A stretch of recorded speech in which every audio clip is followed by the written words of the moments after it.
салом эҳтиромот ҳамватанои азиз, гиромӣ, олиқадр ва бинандагони аз кулли дунё, аз ҳар куҷое ки бошен, сеҳатмандӣ, саломатӣ, сарбаландӣ ва хонободӣ дошта бошем.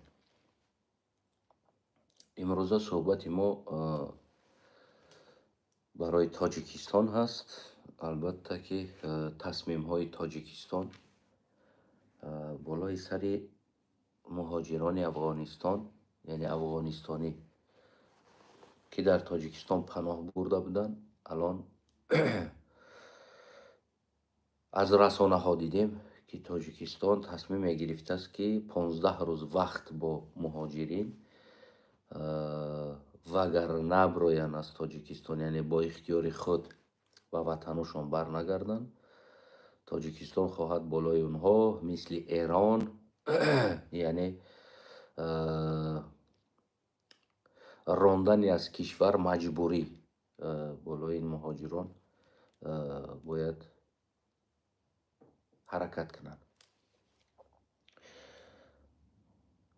воқеӣ ин як дарноктарин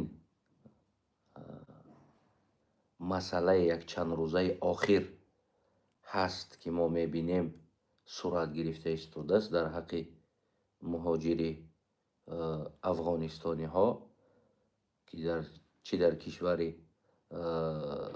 Эрон, чӣ дар кишвари Тоҷикистон алон ин тасмима доранд ва дар кишвари Покистон ҳам низ ин тасмима гуфтугӯ ҳаст байни мардум. Аммо алон Покистон расмӣ ин чиза қабул накардааст.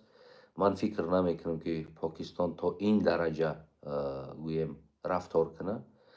аммо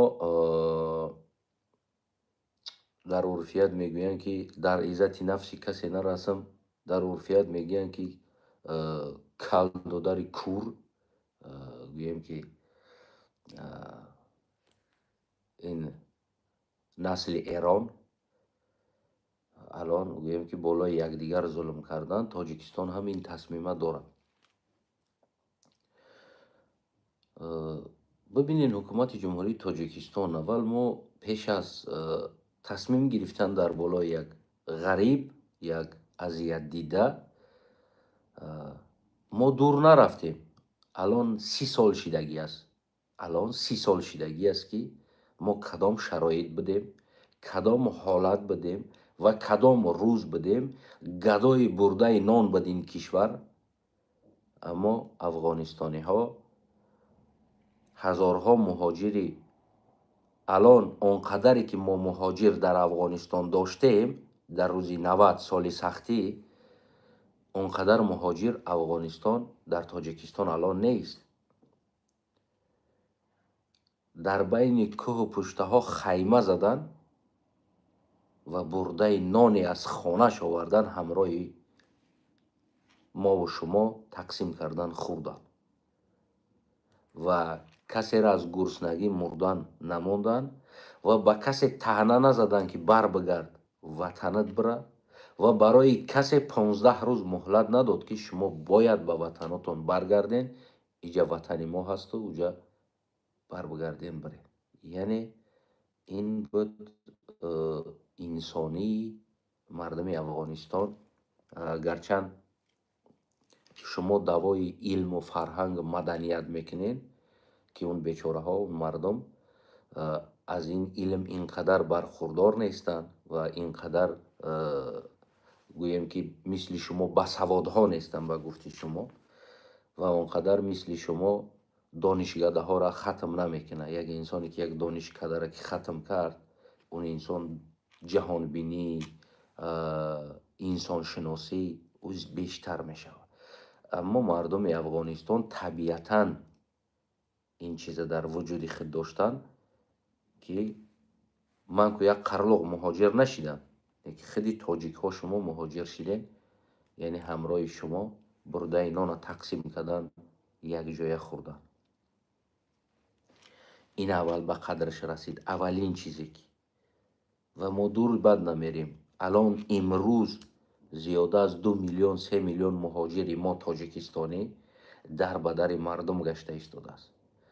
ما 33 سال حکومتداری امام علی رحمان محترم پرزیدنت، ما 3 میلیون در روسیه مهاجر بدیم، کشته شدیم، قتل شدیم، در بدر شدیم، زندان ها شدیم، تمام جنایت های روسیه را در کلای مردم مهاجر غریبی تاجیکستانی و تاجیک بار کرد، در زندان ها پر کردن، ششتن. هر جنگ اوکراینا چقدر تاجیک ها را بردن، چقدر امروز در ناکامی جنگ بین اوکراینا و روسیه تاجیک زندان میکنن، تاجیک تهمت میکنن، تاجیک اگنت میگوین، تاجیک نمیدونم جاسوس خارجی میگوین، جاسوس اوکراینا میگوین، برده زندان داره. بار هم صدا نکرده حکومت، یا صدا کرده؟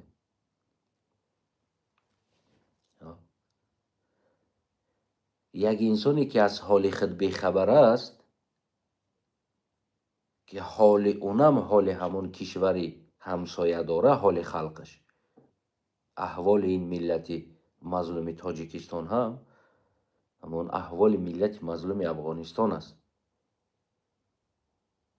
اما امروز ما نمیگیم که از حق اون مردم تو برو گپ زد دفاع کن. امروز اون مادر، اون خواهر، اون زن، اون کودک، الان اونا چی عیب دارن؟ اونا میخواهن زندگی کنن، اونا میخواهن پاره نان داشته باشن، اونا نمیخواهن روان با طالب جنگ کنن، نمیخواهن روان با تو جنگ کنن، نمیخواهن روان با ایران جنگ کنن، اونها نمیخواهن روان افغانستان جنگ کنن، اونها نمیخواهن روان پاکستان جنگ کنن. اونا میخواهن برده نان هر جایی باشه. و همین احوالم 3 میلیون مهاجر تاجیکستان در روسیه برای برده نان گشتن، نه برای جنگ کردن، نه برای اغوا انداختن، نه برای تجاوز کردن، نه برای دزدی کردن، برای برده نان در روسیه گشته ایستادن. از بس که در تاجیکستان این چیز یافت نمی شود. هر ظلمی که بالای مهاجرت آورده، مهاجر افغانستان طاقت کرد بالای در تاجیکستان. آن ظلمی که شما بالای اون آورده، آن ظلمی اگر ما مقایسه کنیم که پیش از افغان ها و افغانستانی ها در آسیای میانه این ظلم بالای یوری ها بود، یا در اروپا بالای یوری ها بود. یعنی انسان حساب نکردن، در جای کار ندادن، گرسنه میمونه، تشنه میمونه، میمیره، مهم نیست، برای او یک تین پول ندادن. و بالای او اجاره های خانه ای که 200 دلار 150 دلار به دیگرها، به روس و به نمیدونم چینایی و به دیگرها 200 300 دلار خلق، ما حکومت نمیگیم، خلق، در جایی که در 200 300 دلار در روس اجاره میتین، در بالای سر افغانستانی 500 600 دلار میتین ما اجاره را. وقتی روس در کوچه میبینن، برات رستوران میبرین، خود نمایشی میکنین پیش روس، خلق عادی گویا که شما بسیار روس دوست میدارین. باره همه یک نواره ندیدیم که از کوچه یک غریبی افغانستانی را برادر گفته گرفته رستوران برین، شکم اون یک بار اوقات تین سیر کنین، یک خود نمایشی کنین. اما هزارها نوارهایی است که خلق تاجیکستان ها روس ها را برده در رستوران ها خوراک داده. ми гостеприимный брат, вот брат такой плов для тебя, вот дорогой мясо. یعنی قیمتترین گوشت در پیش روس مانده که روسه که روزی درست شما را قتل میکنه، روزی درست شما را غلام میکنه، روزی درست شما را انسان حساب نمیکنه، در پیش او برده رستوران و آش و دیگر چیزها و خانه های بی پول. جیوی برات، زندگی که برادر بی پول است، گفته برای روس ها داده، یا روس ها را از روسیه آوردین و بهترین هتل های 6000 متره دا جا کرده، آوردن روس ها را در چرخ بالا و سوار کرده بالای تاجیکستان چرخ زناندین. برات، اکا جان، ما مهمان دوست هستیم. همین است مهمان دوستی شما. لیتسیمر هستن، لیتسیمر امروز همزبانی تا هست و اونها خود تاجیک میدونن. در کشوری تا از غریبی آمده است. من یک نوار ندیدم که تاجیکستانی ها یک چند جوان یک چند مبلغی جمع کرده بیاین یک روز یک عائله همین افغانستانی را ما خوشبخت سازیم، رفته از اونجا گیریم از خانهش، گوییم برادر عائله تگیر، فرزند تگیر، مادر تگیر، همسر تگیر، امروز ما برای شما یک میخواهیم که روزی خوش هدیه کنیم و بریم او را در ورزاب در یک جا یک پخت پس کرده در پیش او مهمانداری داشته باشیم. ما مهمانی اصیل خونه مثل سگ رفتار داریم بالاش، اما مهمانی بیگانه برای من بارها میگم خودکش بیگانه پرورها، شما خودکش بیگانه پرور هستین.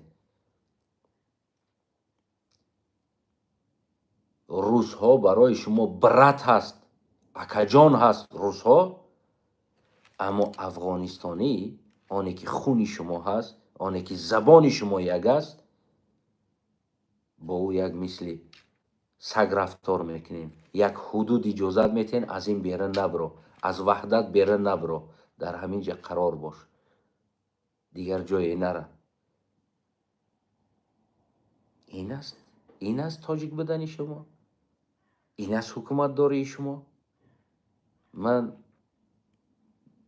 حکومت ندارم، من قرلوق حداقل در همون داخل حکومت من قدرت کمی می داشتم، من هیچگاه این تسلیم اجازت نمی دادم. میفهمین؟ پایان شب سیاه سفید است. یک حیات افغانستانی روز یعنی این احوال نمیسته،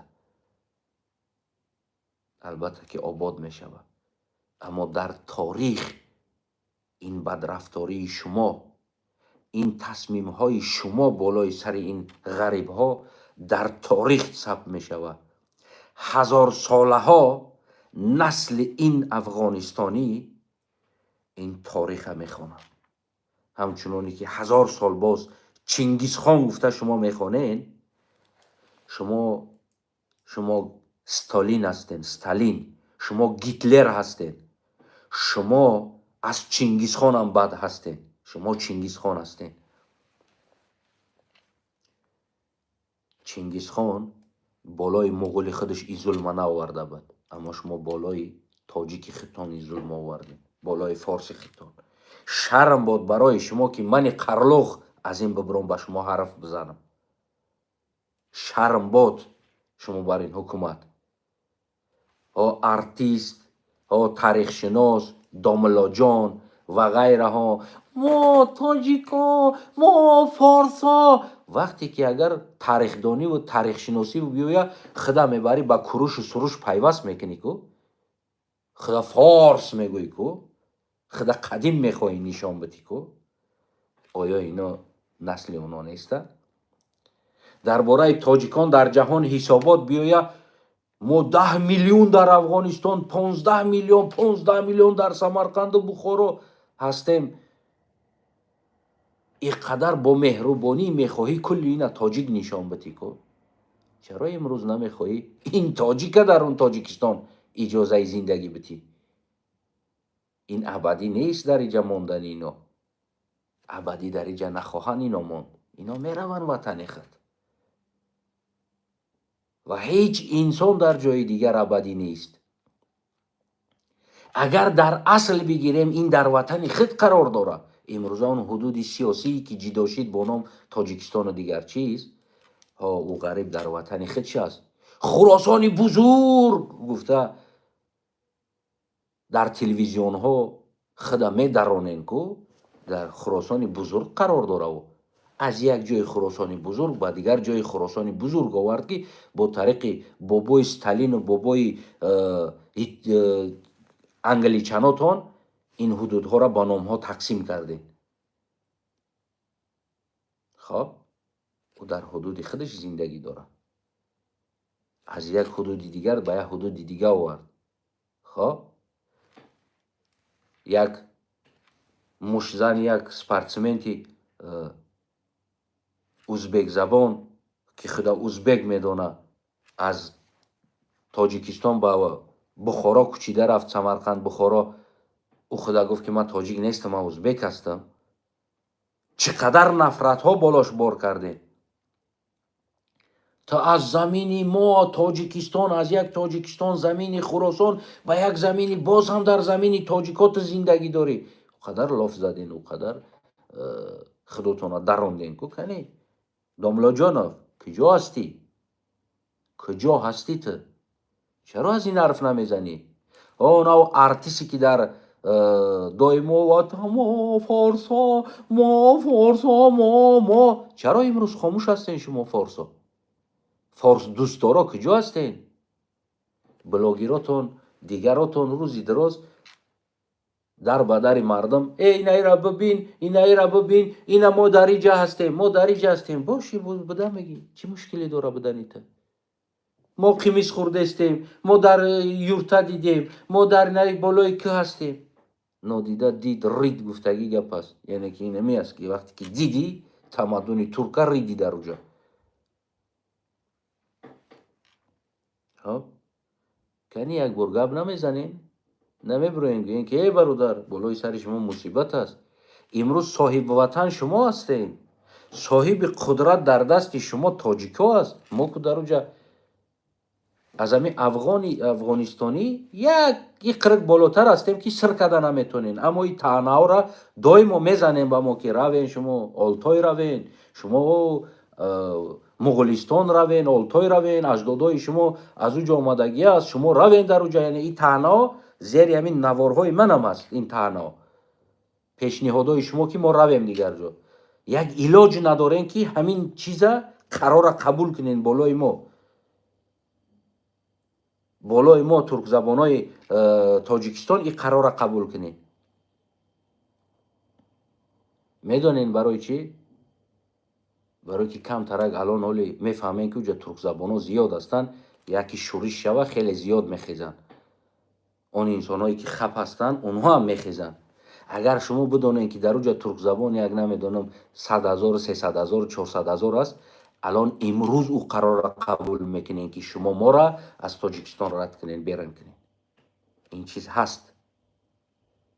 تمام زمین های ما را نام هاشون از زبان ترکی عوض کردن با زبان نمیدونم شیرین کی فارسی و چون نمیدونم باختر و اون انسان هایی که عموما در حیات ما خودی در حیات شما هیچ نقشی نداره و با شما و با ما هیچ رابطه نداره، آورده نام های او را در بالای سر ما زمین ها را عوض کردین. این اولین نشانه نفرت شما به ما هست که نمیخواهین ما در اونجا باشیم. شما حمله کردین در نام های ما. یعنی این همون زنگ اول خطر بالای سر ما بود. ما ترک زبان ها که شما دلخواهاتون بالای ما بار کرده استادین و روزی خواهین ما را از اینجا مثل اوروس ها را چخیل قتل کشتار کرده بیرون کردین، انمو چیزا بالای ما صورت میگیرین. این داملا جان و دیگر و تاریخ شناسای شما، عالم پروفسورهای شما روز دراز در تلویزیون و در دیگر جاها اجازت میتین مغول آمدن، ترک آمدن، شکمای زنای فارسا را بریدن، کودکا را از درون شکما برآوردن. این بیهوده نیست این گپا. شما این مردم آهسته آهسته دارین نفرت بالای یکدیگر تیار کرده ایستاده. مثل اوروس ها هم عیناً انمی ترس صورت گرفت که این نفرت بالای یک دیگر انسان ها بیدار شود. میفهمین؟ اما امروز شما با قول روسا که رپتیسیا دارین، سر کردن انسان ها را، مجبور کردن انسان ها را، قدرت خودتون، توانایی خودتون شما سنجش دارین. این سنجش از افغانستانی سر کرده ایستاده. این بسیار خطر بزرگ به دیگر اقوام های این کشور داره. شما اولین تجربه را کرده ایستاده که بیرون کردنی یک مهمان، یک اون چی بدگی با نامی که تو تاجیکستانی نیستی. خب فردا ما را تو تاجیک نیستی گفته بیرون میکنی. نمیتونی که کار کرده بالای ما نمیتونی. قرلق مردگی نیستی چیزا بکنی. نیکی امروز هم الان همون دعوای شما بالای سر همین است. یعنی آیسته آیسته نسل‌هاتون را تیار کردن بالای این فاشیستیسم. من از مردم تاجیکستان، من از حکومت که هیچ تقاضا ندارم و از مردم تاجیکستان که ما امروز حدودی که جدایی که نام تاجیکستان داره، ما در اوج زندگی میکنیم همراه شما و الان با این نام گوییم در جهان ما را همچون تاجیکستانی میشناسن. از شما من همچون یک هموطن تو شاید نفرت هم بالای من داشته باشین، باشه من ترک هستم، من قرلوق هستم، باشه نفرت کنین، نه که بالای تاجیک خودتان این ظلم این ستم نیاره. این فاشیسم هست و همون روشن فکرهایی که روزی دراز در تیک تاک و در یوتیوب و در فیسبوک میشینین، یک بار هم از این چیزها صدا کنین. میفهمین؟ تا این درجه نشین. یعنی این نشانه انسانگری شما را داره نشان میده. اگر که شما از انسانگری بیگانه باشین، پس شما به کلگی ها بیگانه هستین.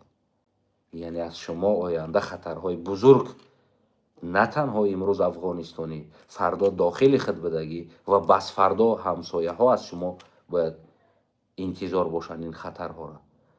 از بس که با تمام ناتوانایی و با تمام داشتن درد مهاجر که ما و شما امروز داریم، باز هم درد خود است، درد مهاجرت که این مهاجرت درد شکی ما وقت احساس کرده نتونیم، پس ما فاشیست هستیم، پس ما و شما گیتلر هستیم، پس ما و شما نه خونی فارس بلکه خونی استالین هستیم. انسان هایی که این تصمیم ها میگیرین و انسان هایی که بالای تصمیم خاموش هستین، شما خونی فارس نه خونی استالین هستین. ایره خوب بنویسین، مانین در کتابچتون، ملتتون استالین است شما را، که شما با تمام درد، این درد شما هست که 30 سال درد مهاجرت داریم، هزارها فرزندهای این سرزمین در غریبی ها کشته شده، در درون بدترین چیزا 10 15 20 نفر زندگی کردن، بالا و بالا چوبها را خوابگاه کرده، در درون چیزا ما خواب کردیم در روسیه، خاطری که 2 تنگه پیدا کرده پدر و مادر اخرانیم یا فرزندامون اخراریم. امروز اونا هم فرزند دارن، اونا هم تلاش اونو در یک کشور بدن 2 تنگه پیدا کنن، شاید در افغانستان یک فرزند داره، مادر داره، پدر داره، اون اخرانه. اما امروز این فاشیستی که شما دارین بالای اینا تصمیم میگیرین، این خیلی نادرست است، خیلی نادرست است. حداقل اجازه بدین تا توانایی رفتنشون کشور سوم اختیار کنن، روان دیگر کشور. اما اینا را ما 15 روز بعد رفتن نرفتن ما اینا را برمیگردون بده در وطن خود. این فاشیستی است از طرف شما. منظرت اینوش فاشیست هستین، بالای سر غریب دارین ظلم میکنین. وقتی یک روز بیویه در پیشش میرقصین، موسیقی میمونین و میرقصین، از بس که اون توانا داره، برات میگین اکا اروسا. اما بالای سر بیچاره غریب پایگذار هستین، زور. از خود که یک بیقوت‌تر که دیدیم بالای سر او زور میشه. هموطنای عزیز، در این چیزها من از شما احترامانه خواهش میکنم.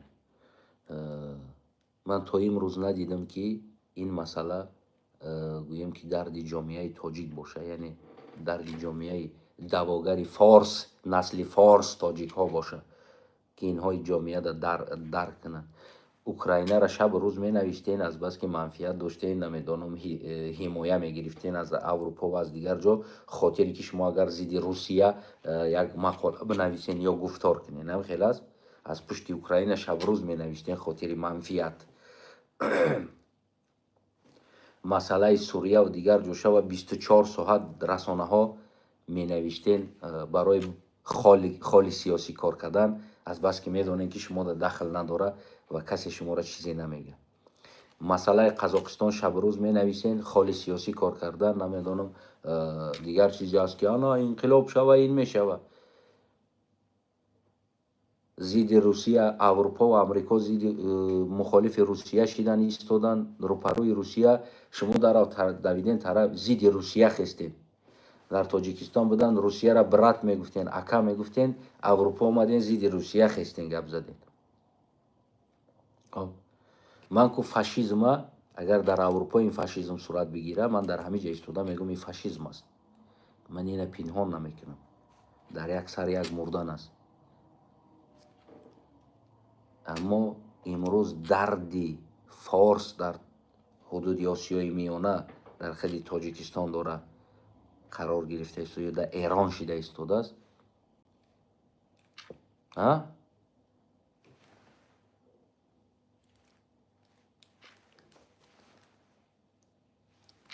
کور کر گنگ هستین در این حالت، میترسین یا که پروا ندارین، یا درد این مهاجر درد شما نیست، کلگی خاموش هستین. باز هم میگم که در خود حدود تاجیکستان شاید یک دانه دو دانه ترک زبانی افغانستانی باشه. اگر در همونجا 10,000 اگر مهاجر باشه، شاید 1000 دانه ترک زبانی افغانستان باشه، نه که باقی مونده 9000 فارس زبان و دواگر تاجیک بدن داشتگی اقوام های افغانستان قرار داره. اما شما بالای خطان ظلم دارید، میفهمی نمیره.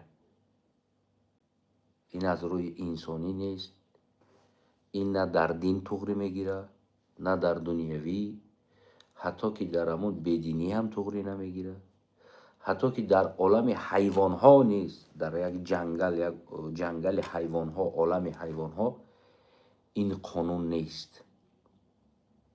میفهمید؟ عالم حیوان ها دویدن، شیر همون گله گاو ها گریختن، یک طفل گاو در اوجه خورده که موند گریخته نتونست و شیر اطراف اون چرخ زد، نخورد او را گرچند گرسنه بود. یک حیوان فهمیدین طفل هست، اما امروز شما از همون حیوان فهمیشی بدتر دارین که حکومت تاجیکستان طفل ها را نمیفهمین که اون طفل است، اون غریب است، اون هیچ عیبی نداره.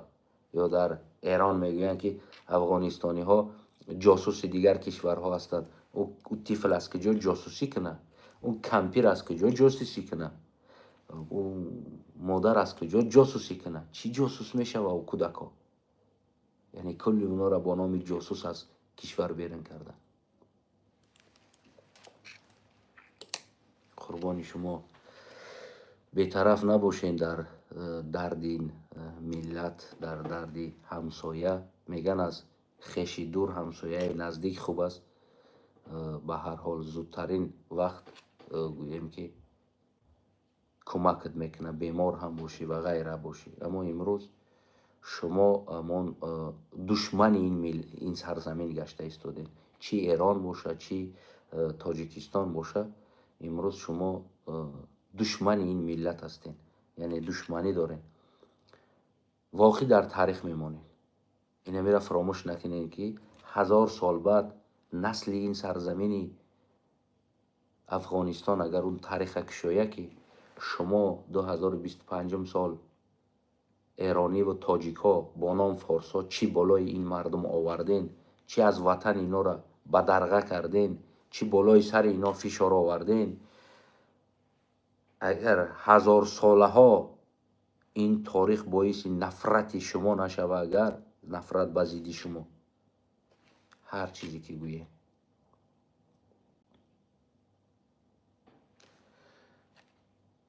ما شخصا من همچون یک فرزند قرلوق از تاجیکستان که مثال مهاجرای افغانستان باشین میدونین که در تاجیکستان چقدر قرلوق ها هستند.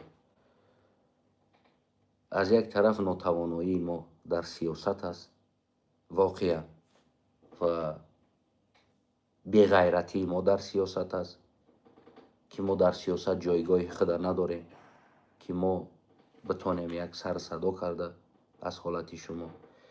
و دویمین بی‌غیرتی ما قرلوق‌ها، ما از تاجیک‌ها را نمیگم، ما قرلوق‌ها دویمین یعنی که اینمین بی‌غیرتی ما هست که الان به شما یگان دستی کمک رسانده نتونستیم.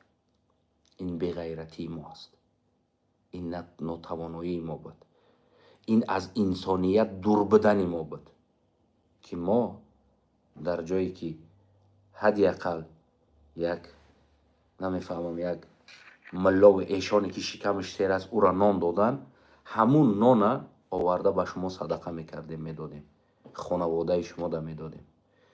ما قرلوق‌ها یعنی این عقل نداشتیم که یک روز یک 5-6 نفر قرلوق‌ها 10 نفر یا یک دارنده قرلوق یک آورده در یک شما یک آش کرده یک مرکه کرده یک کودکای شما را خرسند میکردیم. یعنی در این چیز ما گناهگار هستیم، یعنی این خوبی را نکردیم.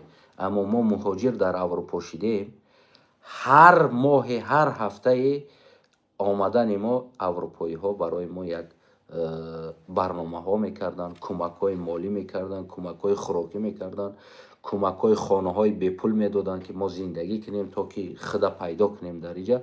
تا پیدا کردن خودمون در این سرزمین ما یعنی که جای یافتن و کار یافتن، یک که شما صدای کافرش میدانین اینا را بدین میگوین، اما اینمین دین نداشت و انسانی داشت از نگاه شما، اما این دین خدا داره، این نگاه شما است. اینا انسانی داشتن، میفهمید؟ برای ما این کمک ها را کردن، اما ما تاجیکستانی ها هیچ این کمک ها را برای شما نکردیم. بالای شما ظلم کردیم. من میفهمم میرم، من بسیار این چیزها را آخر وقتا بسیار هاشا معلومات دارم. یک خانه ای که بر روس و به دیگر کس $100 و $200 میتیه، بالای سر شما 300 و 400 و $500 بار کردن. شما مجبور بدین بازارها فرزندهای شما در جای تعلیم گرفتن در یک کشوری با نام آباد، کودکای شما در بازارها کار کرد، در کوچه ها کار کرد، در جای ماشینشویی ها کار کرد، بدترین خنکترین کارا کار کردن، خاطر آنه که $400-500 جمع آوری کرده پول اجارتیه. من اینا رو همش درک میکنم. بالای سر شما این حکومت جمهوری تاجیکستان تجارت کرد و مردم تاجیکستان هم تجارت کردن. خیلی اینها با شعرهای زیاد دارن ما را میگن که قرلوقا شما زبان ندارین، شما شعر ندارین، شما کتاب ندارین. اما تمام این کتاب و این شعر و این بزرگان اینا به اینها افتخار یا عقل یا مفکوره شده نتونست که اینها از اینا عبرت بگیرن. و خیلی شعر اینا است: مردی نبود فتاده را پای زدن، گر دست فتاده بگیری مردی. اما فتاده را این احوال میزنن، پس شما نامردین، دست فتاده نگرفته ایستاده.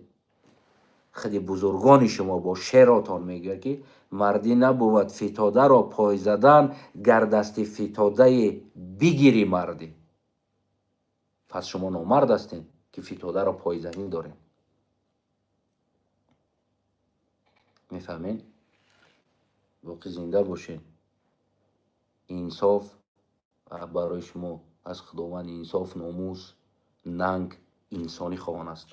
اگر که از انصاف انسانی و ننگ و ناموس بیرون شده باشین، لعنت بر شما، لعنت باشه بالای شما که امروز درد مهاجر را درک نمیکنین.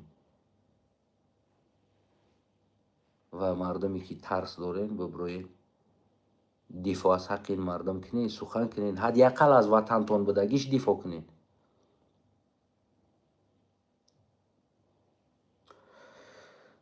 падруд то ба дурудҳои дигар гуфтаниҳо зиёд аст. Боз ҳам бигӯем ки дар дигар наворҳо пайгирӣ мекунем қазияҳоро. Боз фикру назари худа ва талаби худа ҳар тариқе ки тавоноии талаби ҳаққи мардуми Афғонистона дорам. Гарчанд манам мисли шумо ғариб ҳастам, мардуми Афғонистон. мо ҳам дар Тоҷикистон ҳоли мо мисли шумо ҳаст. ҳеҷ як вазми дар сиёсати Афғонистон мо надорем. қарлуқҳо морам номҳои заминҳоро иваз кардан. худи шумо уҷа бошед, шоҳид ҳастед. ва барои мо ҳаққи дар ҳувияти худ, дар таскираи худ ҳаққи қарлуқ навиштан наметаванд. бо мо ё узбек менависанд ё тоҷик. агар ки мо тоҷик нанависем, дар таскира ягон ҷо кор карда наметонем. яъне ин чизҳоро худи шумо шоҳидаш ҳастед.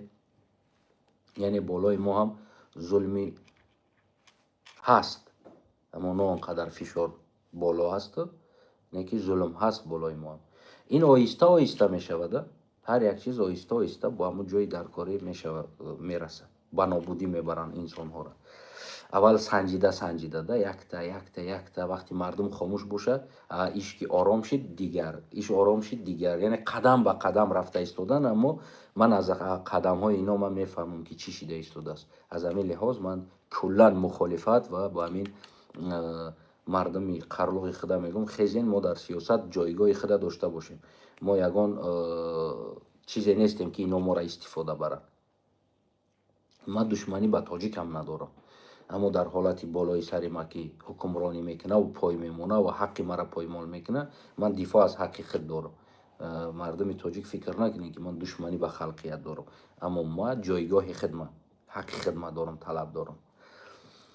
аз ҳамин лиҳоз мардуми Афғонистон бубахшед моро ки мо ҳеҷ тавоноӣ надорем. ки мисол ҳамин тавоноии ман буд алон як фарзанди қарлуқ аз Тоҷикистон, ҳамин тавоноие ки навор, дифоъ, гап задан, гуфтан аз хатогиҳо ва аз ростиҳо, ин тавоноиро дорам, анҷом дода истодам. дигар аз ин беш тавоноӣ ман надорам болои шумо. яъне ки фишор биёрам болои Тоҷикистон, аз ҳаққи шумо дифоъ кунам. аммо то ҳастем, ҳамин ҳар имконе дорем, аз ҳаққи шумо хоҳем дифоъ кард ва аз ҳаққи на танҳо шумо, балки ҳар як инсоне ки мазлум шавад, мо аз ҳаққи мазлумҳо хоҳем дифоъ кард. падруд то ба дурудҳои дигар. ободӣ, сулҳ, тинҷӣ, пешравӣ, беҳтарин як кишвари обод, озод хоҳон ҳастем барои Афғонистон, барои мардуми Афғонистон.